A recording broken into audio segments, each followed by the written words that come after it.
Are you looking to start a podcast? Then see this episode's show notes for our unique promo code to get up to 2 months of free podcasting service with Libsyn when you sign up for a new account. Get your show on Apple and Spotify.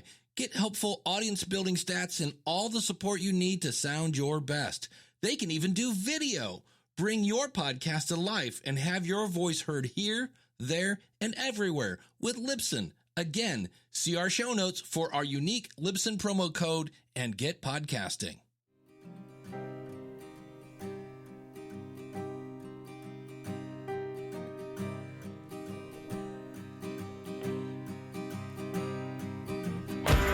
So it begins again. Welcome back to the CreepGeeks Podcast, Season 7, Episode 291. EAS zombies, flat earthers by state, robots building robots, and ghost hunting skills. Yeah.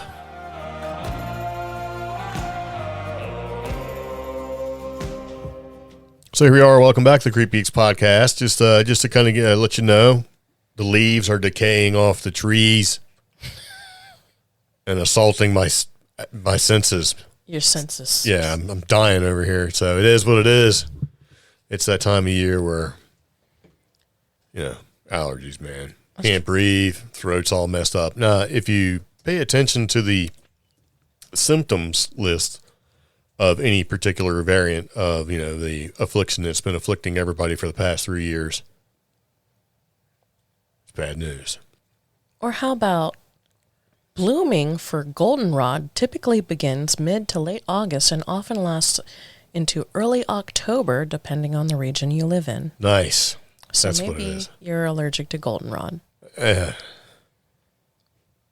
that big yellow monster plant. Yeah. All right. Anyway, so here's the deal. We got a lot of stuff to talk about. I'm Greg. I'm Omi. This is the CreepGeeks Podcast, and we do like to share information that we find to be interesting in our endeavors, whether it be cybernetically on the internet or just in general. Okay. Yeah. Well, it's that time, man. Robots are going to be building robots. It's a thing. So we like to share paranormal and weird news and some experiences, and we have a way for you to contact us if you'd like to share some of your paranormal or just weird experiences. It's a toll-free telephone number. Yes, that phone number is going to be 575-208-4025. Yes. So also, we'd like to say hello to the patrons out there. How you doing? We do appreciate all you do. And when we give us little thumbs up and smiley faces, it makes us feel warm inside, which is going to become even more important because this particular winter is either going to be really wet or bad or both.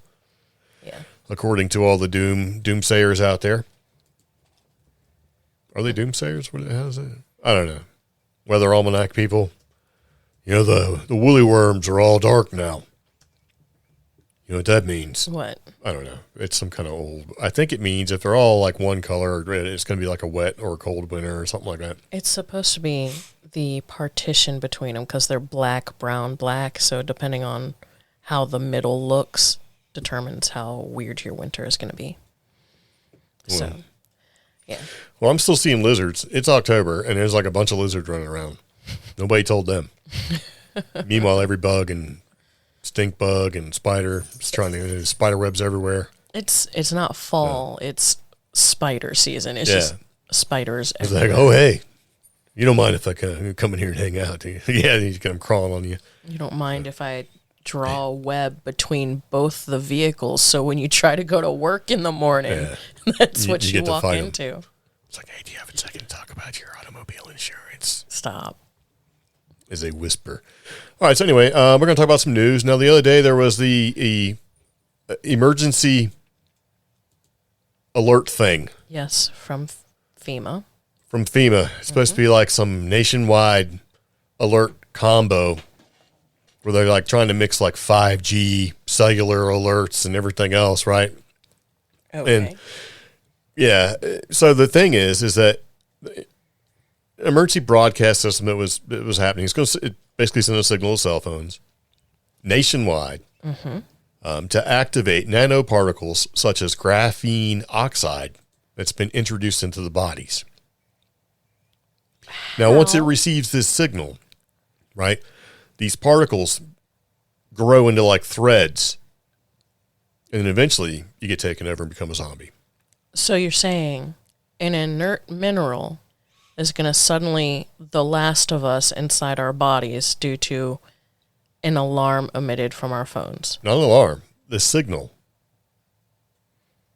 that goes to set off the alarm. The alarm is just basically a sound. You could assign it anything you want. You could have made it sound like clown noise, right? All right. Yeah. So an inert mineral Yes. is supposed to... Well, it's not really it's a nanoparticle. It's not a mineral. You can't keep calling stuff minerals. Okay. Calcium, that's a mineral. Nanoparticle is not. You just said It's a something like graphene. weird graphite. No, I didn't. I said graphene oxide. Graphene oxide. You're lucky you didn't get taken over by this when this occurred. Got to be aware. Okay. Yeah. So this is a FEMA conspiracy. Mm-hmm. And what it was is basically just a way to consolidate the alarm or the alert to get sent out nationwide so that everybody can get alert at the same time. So if something happens where maybe there's chemical, biological, radiological attack, and they need to send a warning out, if you've got a phone and you have signal, then you can get the alert. But TikTok and everywhere else, there was a whole bunch of conspiracies going down. One of them is that, if you happen to get a C19 injection, it could have graphene in it. And when that signal happens, it's going to take you over. These little tendrils are going to start growing inside you. Next thing you know, you're a zombie. No. Yep. Just no. Everyone will be affected regardless of status. Okay. Yeah. No. So while FEMA conducting routine tests of the emergency warning system, there's no truth to the claim that this will emit a wireless signal and somehow activate graphene, oxide, or nanoparticles in the body. Here's what I love about these websites and stuff that say debunked. Mm-hmm. How are they debunking it? They're just saying, no, we don't see any evidence to support your theory. So how do they? So who are you supposed to believe?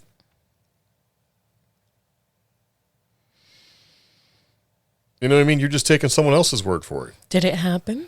Do we know? It's supposed to take a while. It's not supposed to happen instantaneously. Has someone taken this theory Do you watch the broadly news? applied it to a situation to make it either Would you happen know if it did?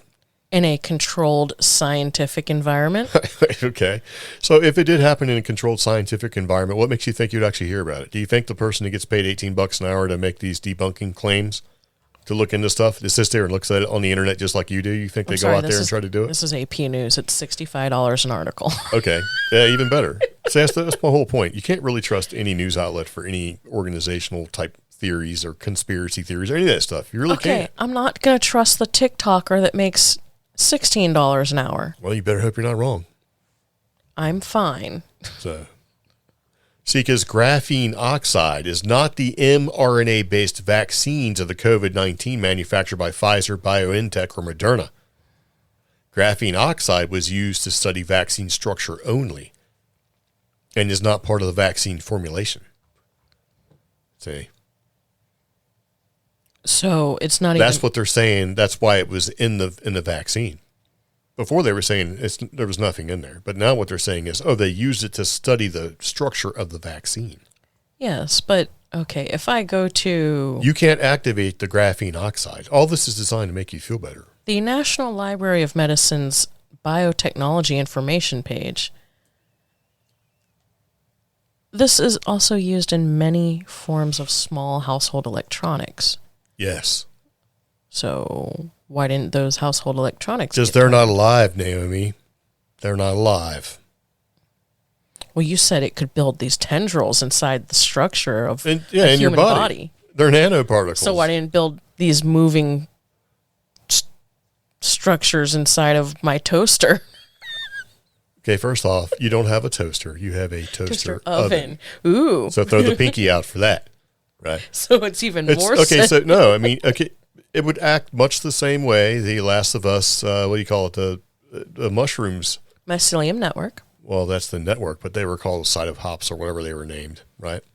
Cordyceps. Cordyceps. Mm-hmm. So if you're programming a nanoparticle and it has the means, the ability for mobility, motility, and everything else. There's no evidence that this has happened. And there's no evidence that it won't happen. You're just taking people's words for it, man. I'm going to need you. No. You need me what? It can happen with regularity for years now without any adverse reports of health effects. Oh, my God. Hey. No. Look, man. You know, one day something's going to happen and you go like, man, I wish I would have paid better attention. To my own podcast. That's right. Because I'm going to go, episode 291, told you all about it. So, no brains for you. They're already doing it with like bugs and stuff. I am more hung up on the coincidence of this particular alert going out, as well as, you know, Russia testing their alert, you know, that type of thing. That's the thing that I'm like, you know, isn't it weird? Wait, Russia was testing their alert? Yeah. At the same time? I don't know if it was at the same time, but I think it was like this week. So. What a weird coincidence. Yeah. That's odd. So maybe this was the diversionary tactic. So. Yeah. 2 days ago, I guess they tested an alert. I have to click on. I'm not paying. That's how they get you. So, yeah, they tested a public alert warning system. October 4th. Yeah. You can't activate graphene oxide. Oh, theirs was at 10:40 a.m. Moscow time. So What time is that? 0740 GMT. So You know what GMT stands for? Greenwich Mean Time? Sounds good. Okay. That was close. I seen the video where somebody was talking about how Americans don't understand European time. Facts for It's me. not facts. It's just 24-hour clock. It's not like, you know, the only reason why all Europe not all of them do, but most of Europe uses military time or whatever you want to call it is because it's based on a 24-hour clock. So that's it. It was easier for, you know. All right. So we have our third podcaster that you never really hear or see or know anything about is Pepper. Mm-hmm. And every once in a while, she likes to make a little noise. And occasionally, she likes to come in here into the office and just chew on something. It's like, what are you eating? It's not even dinner time yet, and you're eating something. It's like, where did you get that? Hoping it's dog food. And what, not graphene oxide? Never know. Never know.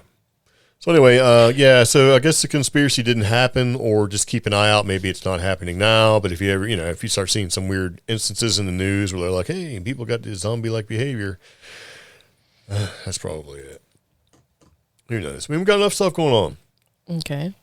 Right? That's just one more thing to add to the list. Speaking of adding things to the list, we're going to talk about flat Earth interest by state. That's weird. Yeah. So, this is the idea that, the flat Earth exists, right? And there's interest. Mm-hmm. So wouldn't you like to know which state has more flat Earth interest than others? And of course, this is based off of like Google Trends. Yeah. So it's purely scientific. This is based off of web queries. So, who do you think? This is where you should guess. Who do you think has the most interest? Okay, so this is a dubious honor, and this was basically an article written by Tim Banal on Coast to Coast, right? And it was a study that was done where they tried to figure out which American state's the most or least interested in the infamous flat Earth theory. So I would... Wait, it's done by a gambling website. So I guess means you could bet on it, right?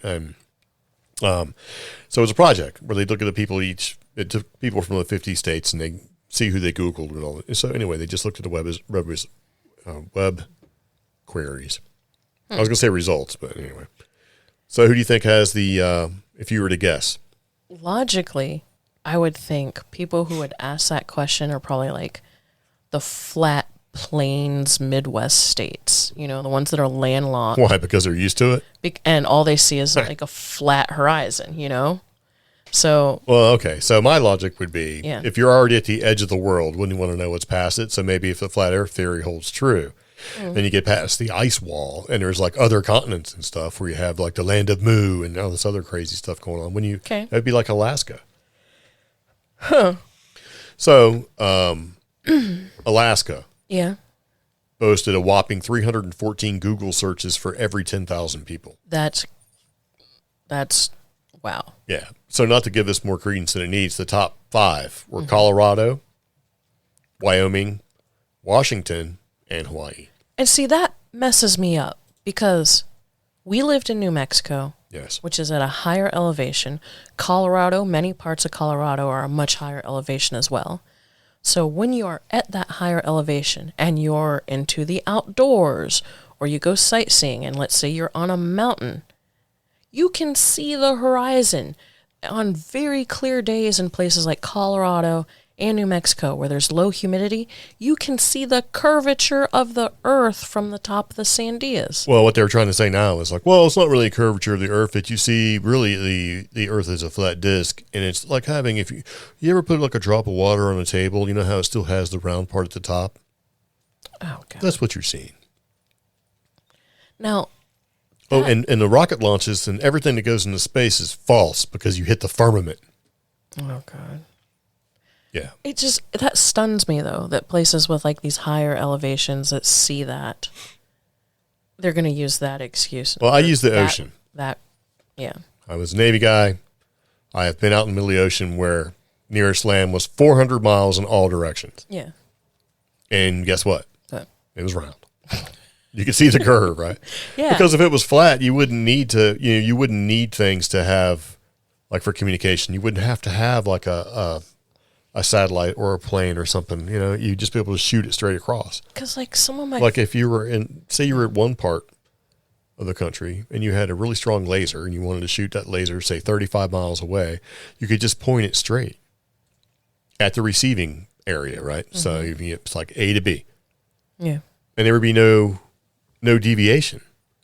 That laser would take it, go straight there if you had a strong enough laser. So you could be straight across, like laser level, 35 miles away. But what they found is when they try to do that sort of thing, it's not there. The laser beam should show up at the receiving spot 35 miles away, but it's not. So they go up or down, and magically, once they get above, there it is, because the curvature of the earth, right? Yeah. So if it was completely flat and truly flat, and then it shouldn't matter. There shouldn't be any deviation. And then people were saying, well, it's the wobble of the earth. And it's like, no, man. It's not. Some of my And there's videos on this Yeah. where the flat earth people debunk themselves Yeah. by doing exactly that. Let's shine this light, and then I'll shine it from one side. We'll get a certain distance away, and you shine it, and you see if you could see it. And you can't see it. So the guy held it up higher on a stick, Yeah. and then he could see it. It was like, wow, curve of the earth. Imagine that. My favorite shots of my own and other people's in the desert and in the Southwest and at those high elevations, the ones I've captured where you can kind of see that curvature, like when we went to the outlier encampments of Chaco, when we went up on top of that mesa. I have that one photo where you can see it curve, and it just throws me. And then we have those shots from the Sandias where you can see it's almost like a bend. Yeah, on a clear day. Yeah, on a clear day. And then like the astrophotography that I'm a fan of on Instagram, where you can see like a bend in the sky as the way we look at things. Yeah. Nope. I can't. Anyway, Yeah. you know who was the least interested? Who? New Jersey. They only had 178 searches for every 10,000 residents. Similar skeptical states, which comprise the bottom 5 of the list, were some of those Midwest states I just talked about: Mississippi, Kansas, Wisconsin, and Virginia. So Yeah. yeah, Wisconsin. it's Midwest? kind of Midwest, kind of Yeah, we're real good geographies. no. So So anyway, with conspiracies and flat earth and stuff, it made more sense to jump into the world's first humanoid robot factory is set to open up later on this year, where robots will be helping build other robots. okay, Yep. sure. So this is how it starts. Right? So robots are going to help build other robots, and they've started to take over the humanoid robot factory. They would be assisting in designing their own kind. So I guess Agility Robots has revealed plans to construct the world's largest humanoid robot factory in Salem, Oregon. Okay. And so engineers behind the bipedal robot known as Digit say they hope to produce more than 10,000 robots annually. Okay. It seems like a lot of robots. So, of course, the robots can lift and lower objects, and they can also gauge when a human or barrier is in its path and then destroy that barrier. It doesn't say that, but that's what can happen, right? Yeah. So it's a tech startup company, and this article came from thesun.com, so that's it is what that is. So I guess the claim is to enable humans to be more human by utilizing robots that can take care of common human tasks. Okay. So even Amazon has Back the Future Forward Company, which has secured over $180 million in private funding since its start in 2015. Engineers behind the bipedal robot, which they call it Digit, say that they hope to make over 10,000 robots annually. And each Digit robot stands just under 6 feet, has 2 arms and 2 legs. I'm looking at some Google images of them. And it looks like it's got a little siren for a head. So this thing's going to walk over, grab a box, and then walk over, put it in a cart. Or whatever. There used to be people to do that. So they're easing the burden of humans by taking away those tasks. Yeah. Which a lot of people get paid for. Yes. And funny how Amazon is investing a whole lot into this. Yeah, they already have robots that go whizzing around. Yeah. These little cart things and stuff. But now they're going to basically replace their fulfillment stalker people with They're going to try to. robots. It's like the self-checkout of the warehouse world, right? Yeah. Where they don't have to have people there. They can have something to do it themselves. I guess the bot can perceive when a human or barrier is in its path and can navigate around them, allowing it to work seamlessly among people or alongside people. So, yeah, moving and boxing, like unloading trailers and packages. It's been designed for an array of jobs. And they say the company hopes that its robots will alleviate some of the work that people no longer want to do. Okay. So I guess people don't want to, load and unload stuff, and I guess they don't want to get paid, right? Yeah. So he hopes that Damian Shelton, right, he's the CEO of Agility Robotics. He hopes the robots will help meet the rising demand for manufacturing labor. Now, I don't know, but it seems like manufacturing jobs have been on a steady decline in the past 35 years here in the U.S. Yeah. So if there's a rising demand for manufacturing jobs, why aren't people doing those manufacturing jobs?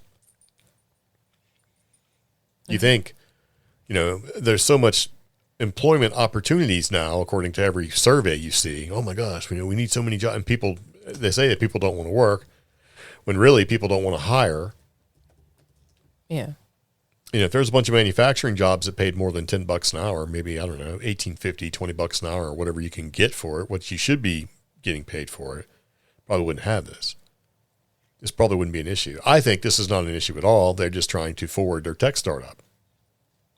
Yeah. You know what I mean? They got to justify the cost, right? You need these robots because people don't want to do the jobs. No, people don't want to get paid less for more work, because honestly, money traded for wage, or money as wage traded for labor or expectation or whatever, it's not commensurate with what's going on. It's not. In fact, when I saw this whole thing about Amazon, the first thing I looked up was like the jobs that we were considering at one point way back, Amazon Camper Force, which apparently was ended December 2022. Yeah. So, you had these relatively unskilled jobs at Amazon that paid okay, but you did have to follow a lot of rules because it's basically work amping. Yeah. For lower wages, but you had certain things compensated. And, you didn't have to pay for whatever campsite that wherever you. Yeah, it was. So I started working a job in 2005. Yeah. And then 13 years later, right, I was in a different position, okay, and I was in a position to train new hires, right, newly hired people, and guess what? What? I got paid more than them in 2005 than people coming in. Oh, I know. Well, I mean, Yeah. Well, okay, I know but nobody else knows. People on the podcast that are listening don't know. So I think that's to be a problem. And when I came in at that rate, it wasn't because my value was so much higher than other people. It just was what it was. Yeah. You know? And I didn't haggle so much about it. I mean, you should. You know, when somebody offers, like, we're going to pay you, I don't know, I'm just making a number up. We're going to pay you $12 an hour. Yeah. You should say, you know, I'm really thinking it should be a little bit more than that, because they're going to lowball you. That's what they do. They want to hire you on at the lowest amount possible because HR is not your friend. You know, and when you sit down and you're employed by a company, it's a contract between you and a company. You exchange your labor, or you agree to exchange your labor, your skills for that particular position you're applying for money. Yeah. That doesn't mean they pay for all the skills you have. It's like, oh, you would like me to teach Adobe Photoshop to new hires? I took college classes for that as part of my other job. No, you're not paying for those skills. You're paying for these skills. So if you bring new skills in, you don't own my entire toolbox. You only own the set of skills that we've agreed to exchange money for. Yeah. So really they need to pay more. And for companies out there that are having a hard time, for every company that's having a hard time paying, there's another company that has record-breaking profits. Yep. I'm a capitalist. I'm all about making, going out there doing your thing and making money. I understand that companies put with risk and they fronted all the money to get the business going. But at the end of the day, there's stops to be an excuse. There's stops. There's a hard stop when it comes to, you can't pay me more in 2005, and then 13 years later, you're paying someone less to do the same job. Yeah. It's a lot of time it's happened. Your company's making record-breaking profits here, but you don't want to pay people. So rather than paying the people, they would rather spend money on robots. Each one of these robots, I don't really know anything about the company or how much that robot costs, but I'll tell you this. That robot has got to be more expensive than hiring one warehouse worker for a year. Initially. Yeah. But you know what they're doing? They're like, well, we can run these robots 24 hours a day. Well, yeah, but you try to run your people 13, 14 hours a day. And you also don't have to pay the robots medical. Right. And or benefits. Or benefits. Or even treat them like people. True. That's going to change once the robots become self-aware. So if you think about it, like one little update is trying to update the robots. Building is struck by lightning, changes the code. Johnny 5. Okay. All right. No. Every movie like that, that's how it starts. My thing is, if manufactured jobs are coming back and everybody's like fighting over, are we having some sort of problem hiring people or people not wanting to work? Why not immediately put the robots where there is that need? Like actually inside the plant, like the robot that screws the jar on or, puts the pickles in the jar, that type of thing. Well, I think that most of that's probably already been done. Yeah. I don't know. It really boils down to they don't want to pay. Yeah. I mean, I've looked at it, right? And doing my own little research over the years, I'm like, yeah. For every excuse they use for people don't want to work, Yeah, and the pickle jar is a bad example because I was like, yeah, there is. No, I mean, it makes sense what you're saying, but there's some other stuff that's happening statewide, and it was it's like some sort of wood processing, for particle board and stuff like that, and I'm like, there should be a lot more automation in that particular company and corporation, but they're hiring warm bodies, and they're hiring from not that much money, Yeah. Well, which one's more expensive? Automating your entire factory for millions and millions of dollars, or hey, let's get some people in here so we can punch out some product and try to get to the point where we can do that. Yeah, I don't know. It is what it is. So speaking of an AI algorithm that can determine and detect signs of life, right? This is sort of the thing, right? Yeah. So there's a new AI algorithm that's supposed to be up to 90% effective at finding life. So signs of life. And so they want to send this to Mars. Right. Okay. So according to space.com in the article they have, it says new AI algorithm can detect signs of life with 90% accuracy, and scientists want to send it to Mars. This new method is being hailed as the holy grail of astrobiology. So machines, and this is the question, can sniff out the presence of life on other planets, right? Can they do that? And they said, well, they have sensors on board spacecraft, right?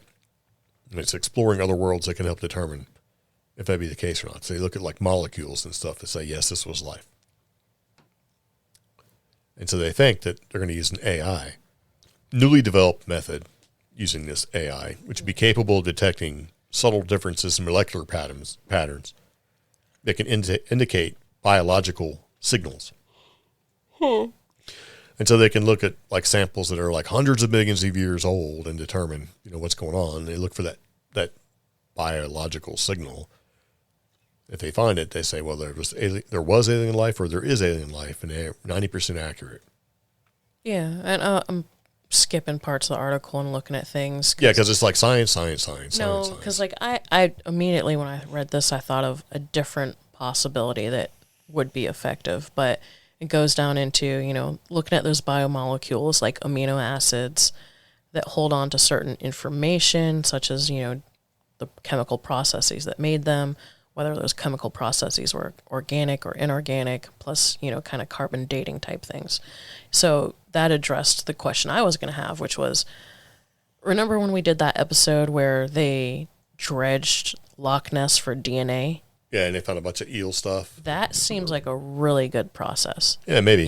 Yeah, but that was using more, kind of a contact DNA. And it's also a much smaller area to test. Well, if they look for the correct, if they can find the correct combination of things that only exist with life, that makes things a lot easier.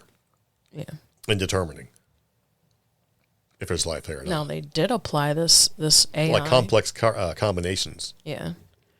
They went ahead and tried, to see if this would work in space. They've done a bunch of different testing, including trying it out through a study with the 3.5 billion year old rocks in the Pilbara region of Western Australia, where the world's oldest fossils are thought to exist. So these rocks were thought to be fossilized remains of microbes akin to cyanobacteria. And that's how they're going to figure out how well this works. So the paper was supposed to be published September 25th for their findings. Yeah. So they're looking for like bacteria and things like that. So you know what happens? They're going to send this AI to Mars.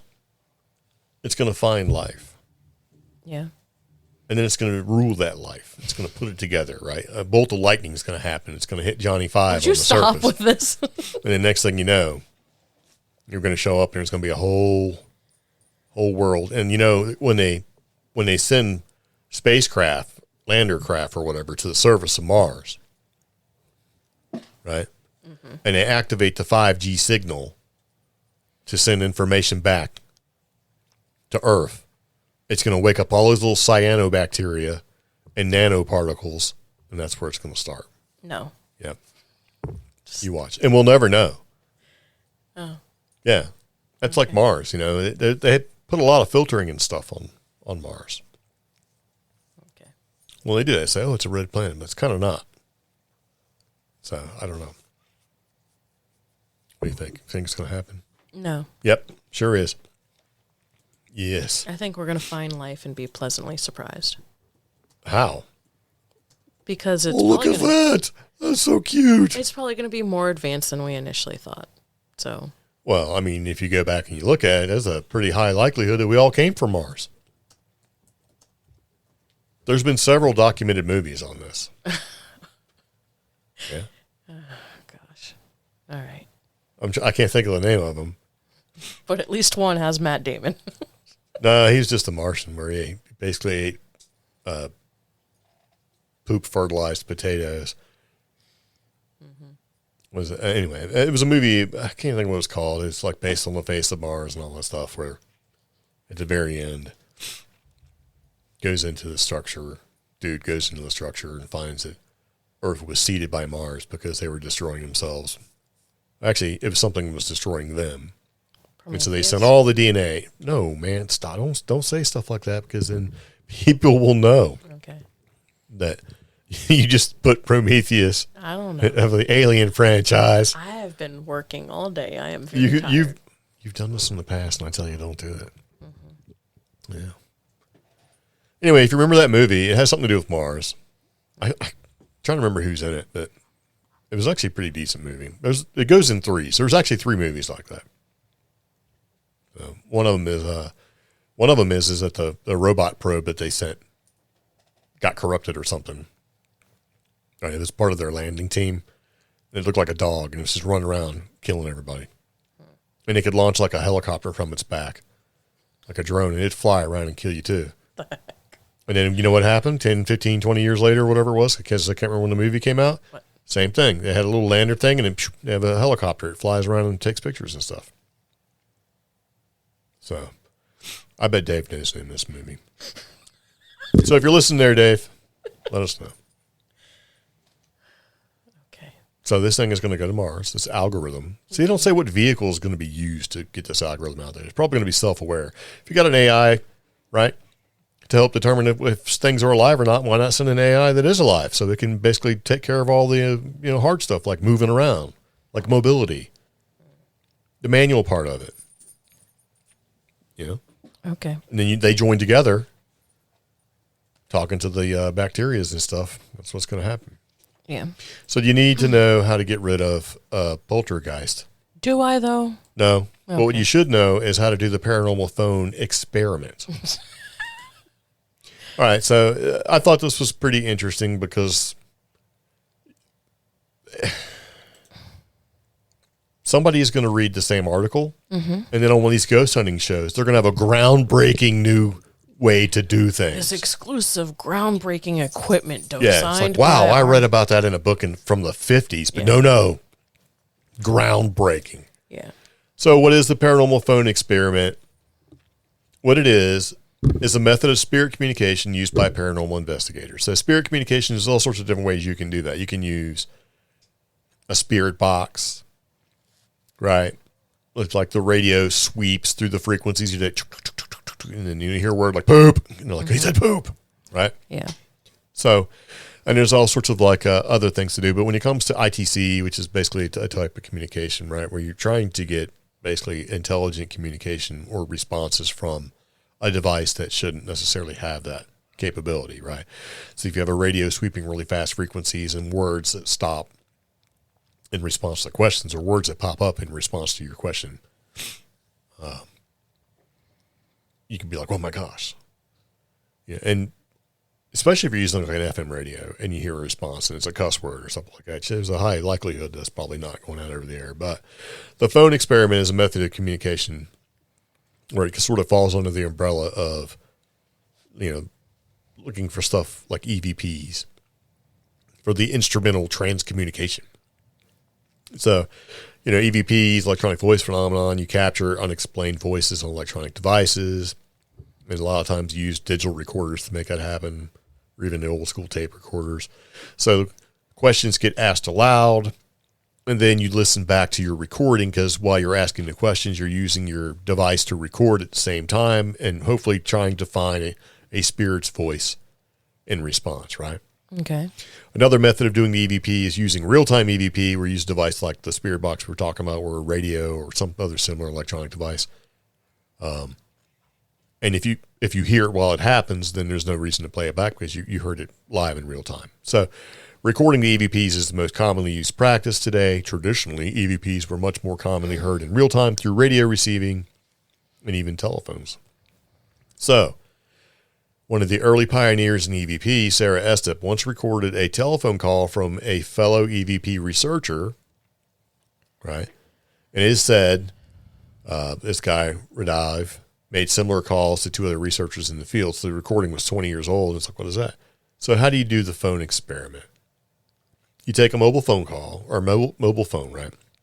You set it and you call the phone of another investigator. And then that phone is put on speakerphone and placed in the side, like an isolated part of the house. So you got two cell phones. Mm-hmm. You take one and you put it off somewhere away from other people. And then you call it. And then you ask questions while you're on the phone. And you're recording the phone where it is somewhere else. And you're trying to get responses from that phone. So I take your phone and set it in the kitchen. Yeah. And we're in, our podcast studio, right? Yeah. And we ask questions, which goes through the phone because the phone is on. Yeah. Right. And the call's been received. So it's on and listening. Yeah. Just no one's in there. And you record what you hear off that other phone. So you're going to hear us ask questions. Not if you're far enough away. No, But yeah. But over the, in the kitchen, you're going to hear us asking the questions, right? And then you wait for a response. And if you hear a response come through your phone, we're in, and then what made the response? But okay. Does that make sense?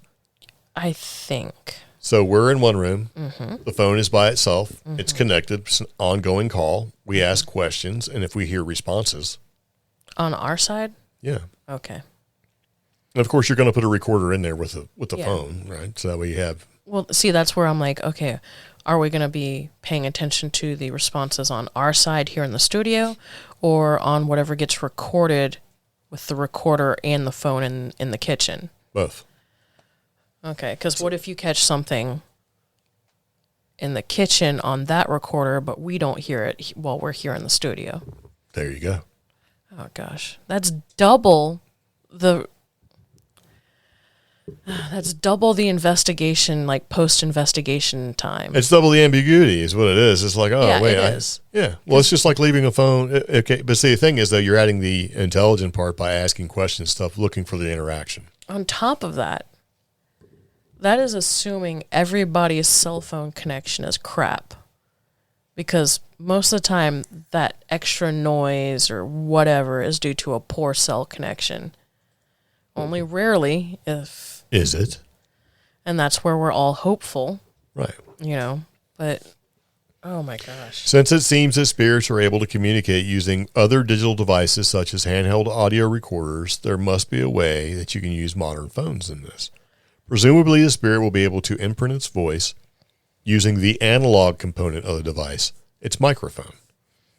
Microphones work using electromagnetic induction, created when a diaphragm is vibrated by sound waves, and ghosts are said to be intrinsically linked with electromagnetism. So the theory may fit. So it shouldn't be forgotten that when you make a phone call, right, the signal is sent to a nearby mobile tower, bounced around, and comes back to your phone. So you can get a poor signal is what you're saying. Mm-hmm. That wouldn't work where we are. We can't even make a phone call. It'd be done through Wi-Fi. We don't have the cellular signal. Yeah. So we'd never hear anything. So for us to be like, this experiment sucks. It's like, you don't have a signal, man. Yeah. Yeah. That's so, I don't know. And that's not going to work well because... So if you're monitoring audio from the phone in the next room, that signal is actually traveling to the tower and back. So there you go. That's the reasoning. Okay. Yeah. So, I mean, that sort of can taint the whatever. And that's the problem with all of this ghost hunting stuff. Mm-hmm. If you really start digging at it, all of it, whether you do the experiment or not, I mean, it can be picked apart. I know, but just like with like a lot of photography, trash in, trash out. Yeah. Poor cell phone connection. Well, I mean, okay, so say you don't have any signal at all, so or cell phone signal, so you're like, well, we can't really do that. Let's use walkie-talkies. Yeah. Okay. And those things are great for interference. Yeah. You can pick up a nice little walkie-talkie, maybe it's really strong, like 8 watts, and bring it with you on a ghost hunt. I mean, you can set off every EVP detector you have in the house. Yeah. What's every that? electromagnetic detector. The REM pod, that thing always. Oh, yeah. I can blow a REM pod up, just squeezing the transmit button on our super awesome Chinese-made, probably illegal walkie-talkies. Yeah. So, yeah, therein lies the thing. But so somebody's going to be using this phone technique. You're probably going to see it on some ghost hunting shows, and you're going to be like, oh, groundbreaking, whatever. So, yeah, electromagnetic energy can be pumped into your surroundings using just about anything. Mobile phones and walkie-talkies are major sources of EM, which is funny because Europe, right? There's a country in Europe. It's like, hey, if you have an iPhone 12 Pro Max, it's putting out a little bit more radiation than what we'd like to see. Remember that? Yeah. That was only, a couple weeks ago? Yeah. I was going to put that in the article, but I forgot. But I pulled out our EMF detector and our tri-field meter and stuff, and when that thing's receiving, it goes to red. Like, ooh. Yeah. And it was stronger in my hand. When you got the dog up there? No, but she's right under my microphone, so. She's like, yes. Yeah. Yeah. So some two-way radios will use like digital encryption. which would again make it more difficult for the spirit to interact with. So they're talking about these are different ways that could make it hard. So, you're kind of limited.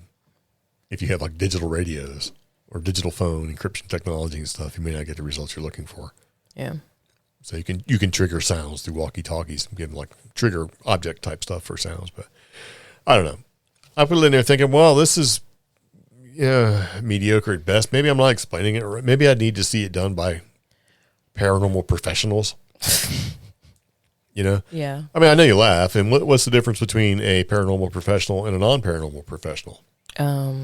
A bunch of unkind things I'm not going to say on the podcast. Yeah, that, or maybe it's how many times they've done it, duration, whatever. But yeah, it's really hard to say you're a paranormal expert with any kind of real proven results. I mean, unless you're just using time. But yeah. All right, so as we're moving into the podcast, same article, or same location, same article type situation, right? It's sort of like, hey, here's how to do the radio experiment. Oh, and by the way, the phone experiment, right? Yeah. You might just need to get rid of a poltergeist. Maybe the cell phone let a poltergeist into your home. Well, I'm going to read it because I'm like, I hate to try to do a cool, phone experiment type thing and get out there and capture some EVPs over the phone and get some intelligent responses and inadvertently get a poltergeist. Are all of their articles written at 1 a.m.? I think so, but it's European time, so it's 8 o'clock, or it's 8 hour difference, I think. Okay. I'm not exactly sure where this is based out of, but it's the internet. It could be written by some dude in Los Angeles, whereas this, UK website is in the UK. Who knows? Yeah, all of them say 1 a.m. I just opened up another one. Maybe it's just when they publish everything. Who knows? Okay. So if you got a poltergeist, right, with this, you get a bunch of activities going on, like unexplained noises, moving objects, physical interactions. It could be terrifying. If you watch any of these ghost hunting shows, there's all about poltergeist stuff, right? Mm-hmm. Stuff flying off. Is there anybody here? And a box of Cheerios goes whizzing across the room. Your knife drawer opens up. All this crazy stuff that you can see with so many things. But so if you ever get one, how do you get rid of it? First, you have to be sure that you actually have a poltergeist. You also got to be sure that the poltergeist isn't just you. You're so stressed out or whatever that you are actively causing what's happening. Yeah. Yeah.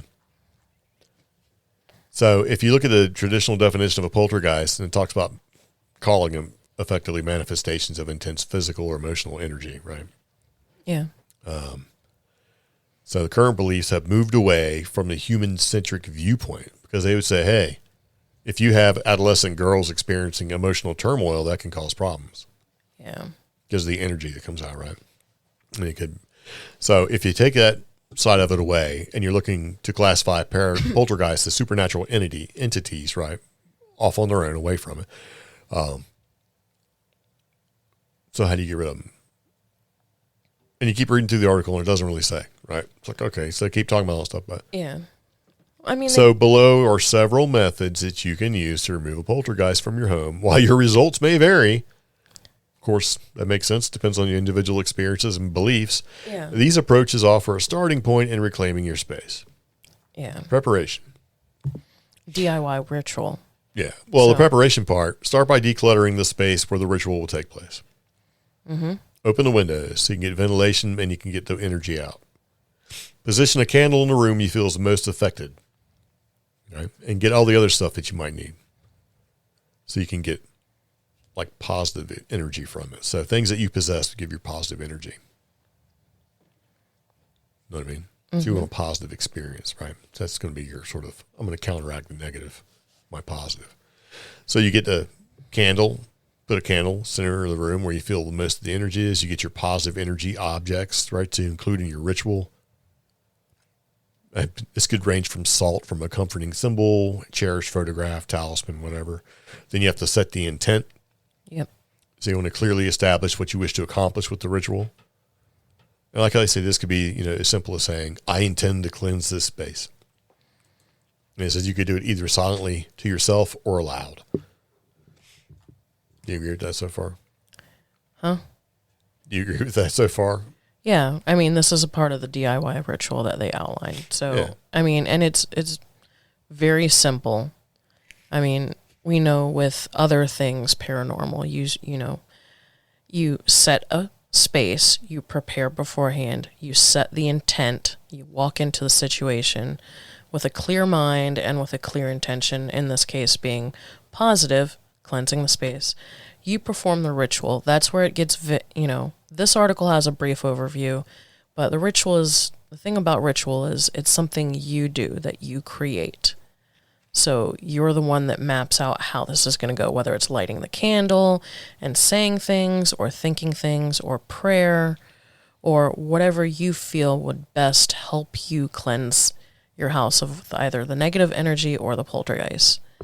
Now, one thing I do like about this article is that there's a next step, which is reflection. And that goes hand in hand with a lot of ritual or spell work. You need to reflect on the things that you just did for this particular spell to cast this negative entity or this poltergeist out. Because if you just, one and done, oh, I did it, it should be all done, that may not work. Right. So you need to reflect upon what you did and kind of keep that in the forefront of your mind as you continue on working in this space, living in this space, whatever. Yeah. So yeah. Keep your positive thoughts and vibes. But I like how it talks about carry the candle safely and walk through each room in your home, paying special attention to the corners and any areas where you felt uneasy. And as you go, you visualize the light from the candle driving out all the negative energies. Yeah. And then once you've walked through the entire home, safely extinguish the candle. Yeah.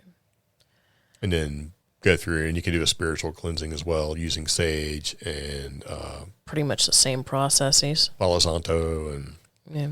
Yeah, so if you're going to do a spiritual cleansing, you got to pick your tools, and your tools are going to be like sage, incense, sound bowls, right? And do the same thing as far as preparation goes. You prepare your space, remove the clutter, open the windows to let out the energy. It says for ventilation, but you want to drive the energy out, set your intention. You begin the cleansing by making sure you pass through the entire house, room to room, performing your chosen method of energy cleansing.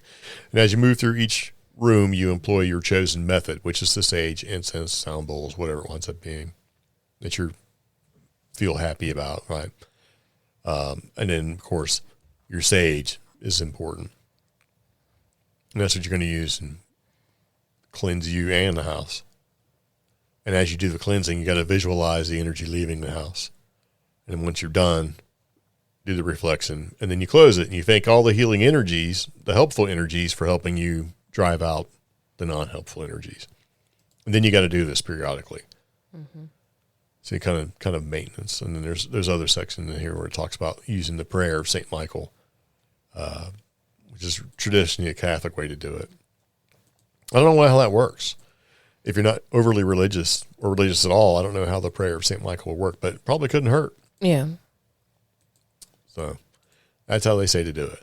So effectively what they're actually saying, how to get rid of poltergeist, is just cleanse your house, do sage cleansing or whatever, and there you go, which is what you do for anything you want to try to drive out. It really doesn't go into saying, why not set a crystal grid? Why not do something, more serious? Yeah. It doesn't really sort of go into that, but it's a start. Problem is that if you didn't get it all out, it's going to come back just as mean, or it can come back even more intense than what you were previously experiencing. Yeah. So, you can give it a shot if you're having an experience and you think it may or may not be. Chances are, if you've noticed some things going on and you give it a shot and life is great, maybe it really wasn't a poltergeist. Maybe it's just sort of negative energy. Because one of the things they talk about in this whole thing, and most people that have done this sort of thing in the past or in the future or do it currently or whatever, it's always the same. Be positive. Yeah. It's amazing if you sit there and you take all your positivity and try to maintain a positive mindset, a lot of negativity goes away. You know what I mean? Yes. Yeah. So, what do you think about that? I think it's a decent overview and a good place to start. Okay. You're like, whatever. So, Pepper has a bone to pick with you. No, she doesn't. Yes, she does. And basically, there is a pet psychic who says that you need to ask your animals permissions before taking their photos. I disagree. I know you do. I put this in here specifically because that puts Pepper in outfits and stuff like that and place her in these positions to take pictures of her. Never once have I heard you ask what Pepper wants. I have said, please cooperate. Yeah, please do what I say. Don't care what you want, which is to not do it. You think she wants to sit around with a little tiny sombrero? Yes. Or cowboy hat? Or glasses? I think she likes the glasses, though. I really do. I think once you put them on, she can't see because her little toy glasses, the lenses don't work. That's why I got new ones. So she just freezes. Because she's like, I'm blind. I cannot see. I got new ones for her. They're not her prescription. They're just slightly clearer. They're readers. You don't know that. Read what? You put them on. If you can't read with them, then neither can she. And maybe eyeballs are different because we've all seen a dog filter. You ever look at the colors they could actually see? It's terrible. That's why I picked her new dinosaur toy out using the dog filter. And what did she think about that? She gave him kisses. That was really sweet. So, yeah. I think you're just trying to make it okay. Well, anyway, according to an animal communicator, right, this person is urging owners to ask their pets permission before taking pictures. And this person is Nikki Vasquez, who teaches people to hear their animals' voices. And she says that owners need to explain to their pets why they want to take their picture, right? Mm-hmm. Before just reaching for the camera. So just like humans, she claims that animals might not want their picture taken or be in the right mood to pose for your enjoyment. So she did an Instagram video where she said, if your pet doesn't like their picture taken, you can thank me now for this. Next time you want to take your pet's picture, before you take out the camera, ask their permission and explain why you want to take their picture. Right. She did an example.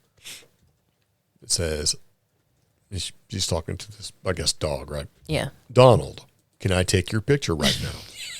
You look so cute. I want to capture this, and it makes me really happy. And then when Nikki asked Donald for permission, he started to lick his lips, a sign that she interprets as saying no. Okay. He's licking. Nope, he doesn't want to be on screen. Sometimes when dogs lick their lips, it's actually a sign of anxiety. Sure. So maybe the fact that she's just asking this dog stuff she can't understand is making him nervous, and he's licking his lips. Yeah. Or maybe he just doesn't like her. Or maybe there's something going on like over her shoulder that he can see and he's anxious. Or maybe he doesn't want his picture taken. Y'all don't know. So, no, he doesn't want to be on screen. Asking permission and explaining why you want the picture, you may get a different result. And she basically says, I hear it from my clients time and time again. They do this two simple steps, and sometimes the animals pose. Sometimes they don't. And there's also the possibility or the actuality that maybe their dog just never wants to get their picture taken. And you have to respect that, Omi. No. By asking permission and then respecting the result. Because you might get a result that you don't want. That. Pepper does so well on our Instagram. It's great. Yeah. But I will say that she looks like she never wants her picture taken. Sometimes she does. I have hundreds of photos that show that she... I have hundreds of photos, of which maybe 12 she's got a smile. Usually it's like... Don't say that. Yeah, I put this in here so that you could be aware. No, you did it to pick on me. I'm trying to... No, you're not. I'm trying to protect Pepper's dignity. You should ask her. She's asleep right now. She's not asleep. She's turned away. She's like, it's dinner time. I know you guys are eating dinner or going to be eating dinner. And for our podcast, a lot of times we tell you what we're going to have for dinner. And this time it's going to be crock pot chili. Yes. With some rice. And for those of you who are like, beans don't belong in chili. Shut up. Who cares? Rice doesn't belong in chili. Who cares? It's whatever you want to do. I like beans and rice. Okay. And chili. Just make it however you can. Yes. It's all delicious. So anyway, I think that's about it. I think that's all I'm going to talk about with you today for this podcast. Getting on me about pictures and Instagram. Looking out for you, Pepper. All right. So anyway, if you have any questions, comments, concerns, let us know. We do appreciate you taking time to listen. Thank you guys for tuning in. Be sure to find us on social media. We're pretty much on every platform. We are looking for more interaction on our Facebook group, so go on Facebook, pop into CreepGeeks Facebook group. We get show ideas, suggestions, we share funny stuff. Yeah. So. That was great. All right. So anyway, I do appreciate you taking time. So we'll see you later. We're going to go eat chili. Oh, if you want to share pictures of Pepper. You should be asking for permission. The pet psychic lady said so. And she's more of a professional. And deprive our tens of listeners of cute pictures of Pepper. At what expense? Dignity. She's doing it for the gram. Yeah, all right. All right, anyway, see you later. Take it easy. Bye-bye. Bye, y'all.